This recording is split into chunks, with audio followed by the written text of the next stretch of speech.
Getting New Yorkers home safe from Israel has been top of mind for lawmakers, among them Representative Grace Meng and Nicole Malliotakis. They have joined together in a bipartisan effort now to urge the State Department to use every resource possible to bring home Americans. And Congresswoman Nicole Malliotakis is joining us live now to talk more about this. Good morning, Congresswoman. Thank you for being here.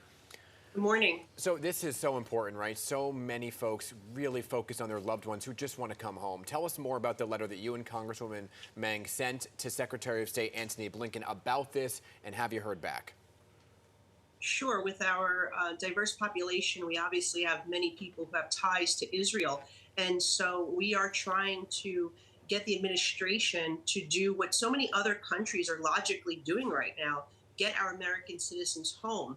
We're seeing that the administration has not yet put military planes on the ground. They've not chartered commercial aircrafts.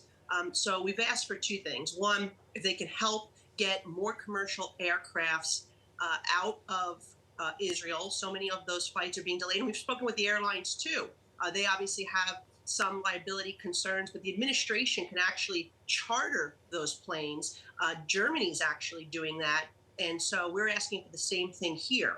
The second thing is we would like to see military planes help evacuate American citizens. Yep. Poland is doing that. Australia is going to be sending a plane. Other countries are taking actions that we believe the United States should be doing as well. And so we've asked the administration to look at this. And I'm hopeful that the State Department, as well as the Department of Defense, will develop an evacuation plan because one is needed. Quite frankly, one should already be in place. Yeah. We've been through this with Afghanistan, with Ukraine. My office was successful in getting family members home. And it did take a while for these agencies to get it together. But in this case, this is the third time we're going through this. We should already be there evacuating our American citizens, getting them home safely. Yeah. But so far, you've heard nothing about any plan in place at all?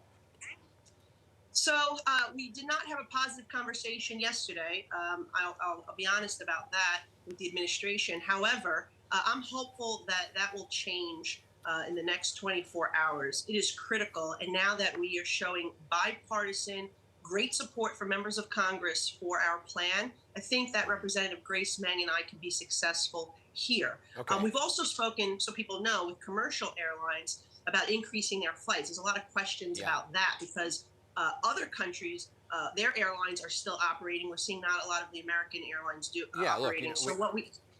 We had a former colleague of ours in Israel. She's currently still there trying. So many of those commercial flights were canceled, right? And the advice has always been, well, go through the State Department and so on and so forth.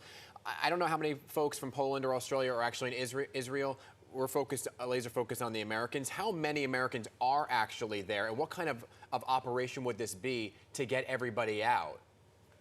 There's got to be thousands of individuals there. And that's the reason why the State Department has asked people to register so they can get a full accounting of how many Americans are there and where they are located. Because obviously it's very different evacuating somebody from the north in Tel Aviv than it is from the south if the individual is near or in Gaza. So that is, I think, very important for the State Department to know, but it's got to be followed up with an action plan. So just to be clear, I don't mean to cut you off. I just want to make laser focus because some folks here at State Department, and they're like, well, they're not really doing much for us, but it's important to log on and register so people know how many and where. Exactly, and they could do that at cacms.state.gov. Do you know how many people from Staten Island may be in Israel right now and need to be evacuated? We have a few. My office, we've been in contact with some of the organizations in the district, and they've told us that we actually have a young person who's there with the school. We have another group of about 30 children that are there as part of a school visit. So there's a lot happening.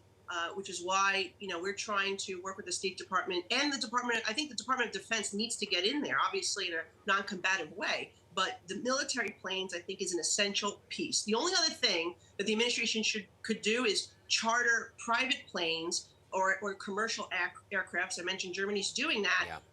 But if we want more commercial flights like Delta, there's liability issues, there's hazard pay for employee issues that need to be addressed. And we can do that, too. But I think for the immediate purposes that we need right now, we should be getting military planes on the ground to evacuate these individuals. We do want to throw up that website again because it's so important. So we're just going to throw that up right there on the screen for folks to know. And Secretary of State Antony Blinken is headed to Israel this week. I know you said the conversations are ongoing. Any movement on what you're talking about playing out? Look, I think we're hopeful the next 24 hours that the administration will take immediate action to do what Grace Meng and I and so many others are requesting. I think it's imperative. There's no reason why the United States should not be doing what other countries are doing. Canada, Mexico, our neighbors are doing this. In fact, it's unconscionable that we're not doing what it takes to get our American citizens home safely in the immediate. All right, this cannot be delayed because, as you know, there's a potential for more hostage takers. There's a potential for other deaths, and so we should be looking at hostage teams, by the way, to try to help get our Americans who could be held hostage. And we know that there are some missing, and we're afraid that they could be among the hostages. Unfortunately, we've run out of time, but I need to ask you: a closed-door vote is expected today on the next House Speaker. Any word on if there is any one candidate that stands out that is getting the support from the Republican Party? Well, right now I think it's very split between Steve Scalise and Jim Jordan. I'm supporting Jim Jordan because I think he's the one who can bring this team together so we can go fight for the things we need for the American people. We need to secure the border. We need to make sure that we're cutting excessive wasteful spending. I think he's the one to go and negotiate with the Senate and the White House to get it done.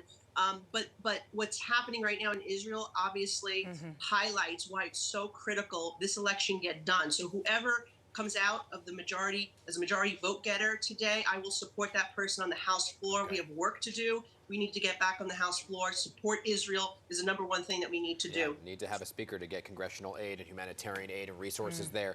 Congresswoman, thank you for being here today, and continue to keep us posted on what the situation is, okay? Thank you. Thank you.